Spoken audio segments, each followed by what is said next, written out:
One Story, Corna e Oidel. Esdras e o Templo. Esdras, capítulo 1 a 10. Os livros de Esdras, Neemias e Ester estão incluídos entre os livros históricos do Antigo Testamento. Mas, na Bíblia hebraica, o último livro é Crônicas. Por isso, os registros históricos a partir daqui devem ser vistos sob uma perspectiva diferente de Juízes, Samuel ou Reis. É claro que poderíamos encontrar Jesus Cristo mesmo nas partes anteriores do Antigo Testamento. Mas, daqui para frente, as histórias apontam de forma ainda mais direta para a vinda de Jesus Cristo. O livro de Esdras começa exatamente com as mesmas palavras que encerram duas crônicas. Por isso, muitos estudiosos veem em Esdras, autor do livro de Esdras, também o provável autor de crônicas. Pessoas usadas por Deus. Deus, o Senhor soberano da história, usou pessoas no seu tempo e do seu jeito. Entre elas, havia o povo de Deus, aqueles que a Bíblia chama de pessoas de fé. Mas até reis e pessoas de nações estrangeiras, que não conheciam a Deus, foram usados por ele de acordo com os seus propósitos. Alguns deles, como o faraó do Egito, receberam o papel de se opor a Deus. Outros, como o rei Nabucodonosor da Babilônia e o rei Dário da Pérsia, reconheceram a Deus e declararam a sua grandeza. Durante o período do retorno do exílio, houve o rei Ciro da Pérsia e o rei Assuero, que apoiou Mordecai e Ester. Deus moveu o coração do rei Ciro da Pérsia para cumprir a palavra anunciada pelo profeta Jeremias. E Ciro fez esta proclamação e decreto: O Senhor, o Deus dos céus, me deu todos os reinos da terra e me encarregou de construir um templo para ele em Jerusalém, em Judá. Qualquer do seu povo que esteja entre vocês, que vá a Jerusalém, em Judá, e construa o templo do Senhor, o Deus de Israel, que está em Jerusalém, e que o seu Deus esteja com ele. E, em qualquer lugar onde houver sobreviventes, que as pessoas do lugar lhes forneçam prata, ouro, bens, gado e ofertas voluntárias para o templo de Deus em Jerusalém. Mais uma vez, não é o rei Ciro que devemos contemplar, mas Deus, que estava agindo nos bastidores da história. Deus é sempre fiel à sua aliança e imutável. Aqueles que se levantaram para construir o templo do Senhor. Entre os que ouviram a proclamação do rei Ciro e viram o decreto, havia líderes de Judá e Benjamim, sacerdotes e levitas, cujos corações Deus havia movido. Essas pessoas se levantaram para ir a Jerusalém e construir o templo do Senhor.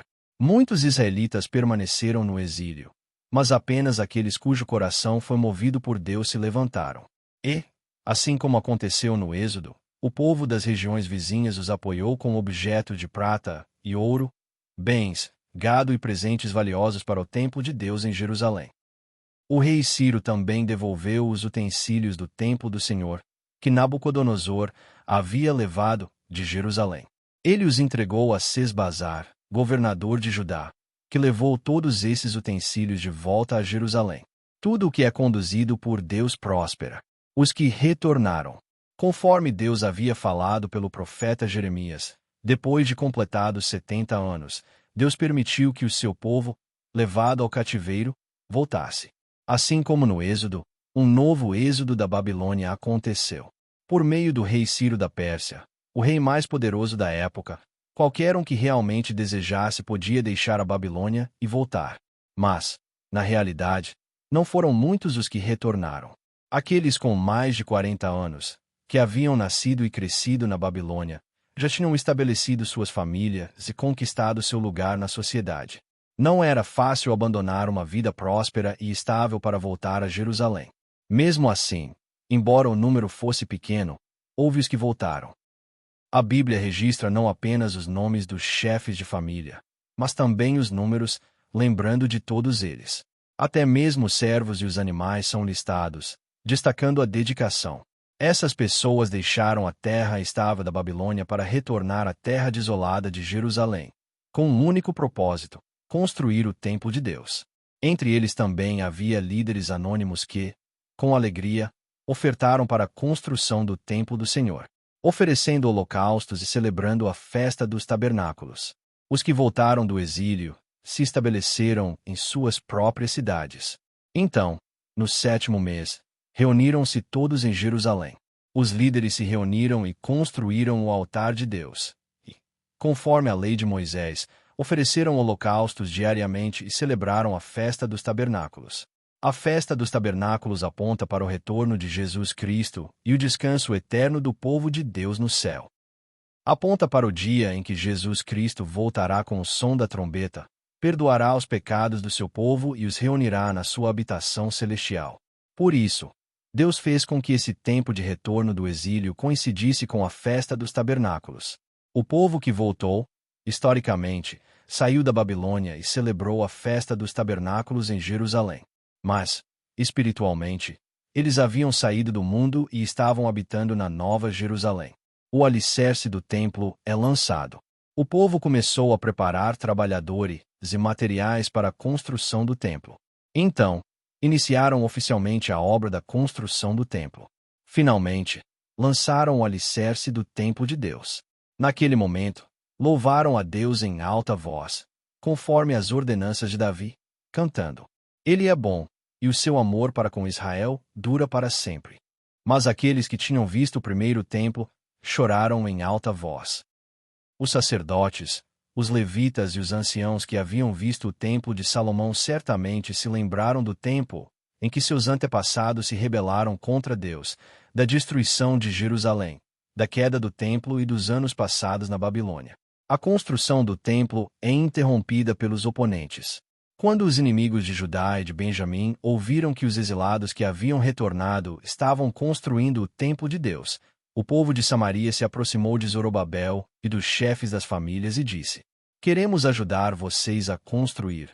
Porque, como vocês, buscamos o seu Deus e temos oferecido sacrifícios a ele. Essas pessoas eram descendentes daqueles que nasceram da união entre as mulheres remanescentes do Reino do Norte, Israel, e os estrangeiros trazidos pelo rei da Assíria após a queda de Israel. Eles não adoravam somente o Senhor. Temiam ao Senhor, mas, ao mesmo tempo, adoravam seus próprios deuses, segundo os costumes de suas nações. Zorobabel e os chefes das famílias recusaram a oferta deles. A partir desse momento, os samaritanos usaram todos os meios para atrapalhar a construção do templo. Se realmente desejassem ver o reino de Deus e o templo de Deus estabelecidos, não poderiam agir dessa forma. Suas más intenções foram reveladas. Os samaritanos enviaram uma carta ao rei da Pérsia para parar a construção. O rei aceitou a carta e emitiu uma ordem para interromper as obras do templo. Como resultado, a construção foi paralisada por 14 anos. Entendendo a interrupção da construção do templo, aqui precisamos entender algo importante. O retorno do exílio já havia acontecido, e o povo que voltou lançou o alicerce do templo com todas as suas forças. Justo quando todos se alegravam, os samaritanos interromperam a obra. Isso significa que a construção do templo não era a vontade de Deus. A Bíblia testemunha claramente que Deus moveu o coração do rei Ciro e que aqueles que retornaram foram despertados por Deus. Não há registro de que eles tenham se oposto a Deus. Pelo contrário, construíram o altar conforme a lei de Deus, ofereceram holocaustos diariamente e celebraram a festa dos tabernáculos. Devemos interpretar a Escritura com a própria Escritura. Mesmo que o conhecimento histórico ou linguístico seja útil, a própria Bíblia é suficiente para nos mostrar o que Deus está dizendo. Israel deve ser visto como uma só unidade, começando em Jacó. Ao longo das gerações, a geração de Jacó, a geração do Êxodo, a geração do deserto, a geração que se estabeleceu em Canaã e o período dos juízes, às vezes os descendentes tiveram que sofrer as consequências dos pecados dos seus antepassados. O profeta Daniel prosperou desde o reinado de Nabucodonosor da Babilônia até o rei Ciro da Pérsia, no território da Média Pérsia. Daniel soube do tempo do retorno do exílio pelos escritos de Jeremias. Ao que parece, por meio do seu pedido, o rei Dário influenciou o rei Ciro a permitir o retorno. Embora a construção do templo tenha sido interrompida, quando o templo finalmente foi concluído, em 516 a.C., foi exatamente 70 anos após a destruição do templo, em 586 a.C. Não há erro na palavra de Deus. Deus permitiu a reconstrução do templo não apenas para erguer um edifício, mas para cumprir a sua palavra e fazer com que eles pagassem todo o preço por seus pecados. A construção do templo é retomada. Após 14 anos de interrupção, em 520 a.C., a construção do templo foi retomada. Era o 66º ano depois da destruição do Templo de Jerusalém e o segundo ano do reinado do rei Dário da Pérsia. Deus falou ao povo de Judá por meio dos profetas Ageu e Zacarias. Sob a liderança de Zorobabel e Jesuá, a construção do templo começou novamente. A Bíblia registra que os profetas de Deus estavam com eles e os apoiavam. Foi Deus quem os ajudou. Mesmo nesse tempo, houve aqueles que tentaram atrapalhar, mas, sob a proteção de Deus, não conseguiram impedir a obra. Os opositores enviaram outra carta ao rei Dário da Pérsia, tentando parar a construção. Mas o rei Dário ordenou uma busca pelo decreto do rei Ciro. Ao encontrá-lo, não apenas permitiu a continuação da obra, mas também a apoiou ativamente com base naquele decreto. No fim, as tentativas de impedir a obra de Deus se tornaram instrumentos para cumprir o plano de Deus. A construção do templo é concluída e a cerimônia de dedicação é realizada. Com a ajuda de Deus, os anciãos de Judá e o povo continuaram a obra de construção do templo, seguindo o encorajamento dos profetas Ageu e Zacarias. 4 anos depois, exatamente no ano que marcava 70 anos desde a destruição do Templo de Jerusalém, o templo foi concluído. Fizeram uma cerimônia de dedicação do templo, ofereceram ofertas pelo pecado e realizaram todos os procedimentos conforme a lei de Moisés. Celebraram a Páscoa, lembrando-se do Êxodo, e guardaram a festa dos pães sem fermento por 7 dias com alegria. A Bíblia registra assim: o Senhor os encheu de alegria, mudando o coração do rei da Assíria, para que os ajudasse na obra da casa de Deus, o Deus de Israel. Foi Deus quem realizou tudo isso. Deus construiu a arca por meio de Noé, o tabernáculo por meio de Moisés, o templo por meio de Salomão, e agora, o templo por meio de Zorobabel. Deus usou o seu povo para cumprir a sua obra. Outro templo agora estava edificado em Judá e Jerusalém, onde o povo de Israel vivia. E, agora, no coração do povo de Deus, estava sendo construído um templo, tendo no centro o Messias que haveria de vir, Jesus Cristo. Bendito seja o Senhor, o Deus de nossos pais. Depois disso, Esdras, um mestre hábil e versado na lei de Moisés dada por Deus, decidiu estudar a lei do Senhor, praticá-la e ensinar em Israel os seus estatutos e ordenanças. Ele conduziu o segundo grupo de exilados da Babilônia de volta a Jerusalém. Isso aconteceu cerca de 80 anos após o primeiro retorno do exílio e cerca de 60 anos depois da conclusão do Templo de Zorobabel. Os acontecimentos registrados no livro de Ester ocorreram nesse período. Mas a Bíblia não está organizada em ordem cronológica, e sim por temas. É por isso que uma história segue, não a ordem dos acontecimentos, mas a ordem temática da Bíblia. Esdras recebeu a ajuda do rei da Pérsia, a quem Deus usou naquele tempo. O rei concedeu a Esdras abundante prata, ouro, ofertas e todos os utensílios necessários para o templo, vindos do tesouro real. Também lhe concedeu diversas facilidades para a viagem de retorno a Jerusalém. Esdras só podia louvar Deus. Deus moveu o coração do rei e deu a Esdras favor diante do rei, de seus conselheiros e de todos os oficiais poderosos. Os nomes dos que retornaram são registrados. Ao perceber que não havia levitas no grupo, Esdras os procurou e reuniu. Eles jejuaram e oraram a Deus pedindo a sua proteção. Com a ajuda de Deus, chegaram em segurança a Jerusalém, levando a prata, o ouro e os utensílios para o templo.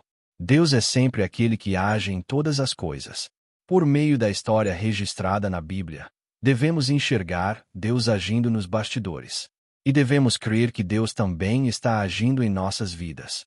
Deus é o mesmo ontem, hoje e para sempre. A nossa culpa subiu até aos céus. A Bíblia revela repetidas vezes a impotência e a pecaminosidade da humanidade. O reino do norte, Israel, caiu por causa do pecado. O reino do sul, Judá, onde estava o templo de Jerusalém, também foi destruído e levado cativo por causa do pecado. Mas, somente pela graça de Deus, eles puderam voltar do exílio, e a construção do templo, que havia sido interrompida, finalmente foi concluída. Mais uma vez, foram chamados a viver centrados em Deus e na sua palavra. Mesmo assim, pecaram novamente. Tomaram para si filhas dos povos vizinhos como esposas e noras, misturando-se com elas. Até mesmo sacerdotes, levitas e líderes estavam à frente disso. Ao ouvir isso, Esdras rasgou suas roupas, arrancou cabelos da cabeça e da barba e orou, envergonhado e temeroso diante de Deus. No fim, sob a liderança de Esdras, o povo chorou amargamente, fez uma aliança diante de Deus para mandar embora as esposas estrangeiras e os filhos delas e fez um juramento. Esdras reuniu todo o povo em Jerusalém e declarou: Vocês foram infiéis, casaram-se com mulheres estrangeiras, aumentando a culpa de Israel. Agora, deem honra ao Senhor, o Deus dos seus antepassados, e façam a sua vontade. Separem-se dos povos vizinhos e de suas mulheres estrangeiras. O povo respondeu: Você tem razão. Devemos fazer o que você diz. Embora alguns se opusessem, foram investigados aqueles que haviam se casado com mulheres estrangeiras e seus nomes foram registrados. Deus trouxe o seu povo de volta do exílio para Jerusalém, exatamente como havia prometido. E 70 anos após a destruição do Templo de Jerusalém, o Templo de Zorobabel foi construído, começando pelo tabernáculo, passando pelo Templo de Salomão e depois, pelo Templo de Zorobabel. A história estava agora avançando para Jesus Cristo, o verdadeiro e último templo. A construção do templo significava que Jesus Cristo estava ocupando o seu lugar no coração do povo de Israel. É claro que eles ainda vacilavam e tropeçavam, mas o zelo de Deus certamente lhes daria um novo coração e um novo espírito, estabelecendo-os como seu povo. A história do zelo e do amor e de Deus continua.